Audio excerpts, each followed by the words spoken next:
శ్రీ లలితా సహస్రనామ స్తోత్రంలోని 536వ నామం స్వధా. మంత్రస్వరూపంలో శ్రీ స్వధాయై నమః. మనం ఇంతకుముందు నామంలో దేవతలకు మనం సమర్పించే హవ్యములను ఆయా దేవతలకు అందజేసే లలితా పరమేశ్వరి యొక్క శక్తి స్వరూపం స్వాహ అని తెలుసుకున్నాం.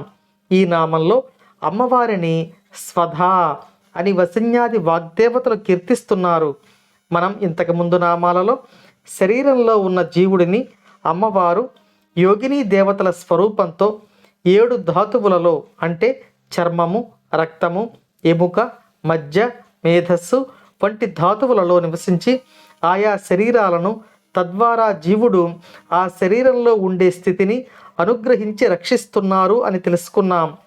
జీవుడు శరీరం విడిచిన తర్వాత కూడా ఒక శరీరం లేని జీవుడిని రక్షించే బాధ్యతను లలితా పరమేశ్వరి స్వీకరిస్తుంది.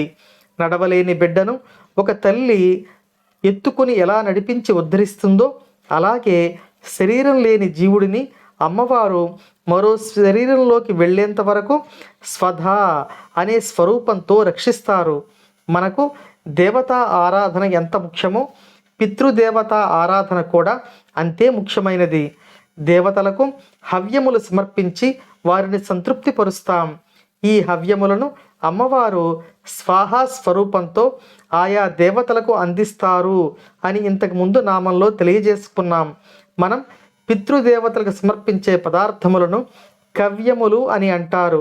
ఈ కవ్యములను ఆయా పితృదేవతలకు అమ్మవారు స్వధా స్వరూపంలో అందజేసి మనలను తరింపచేస్తున్నారు అని ఈ నామంలో వసిన్యాది వాగ్దేవతలు మనకు తెలియచేస్తున్నారు.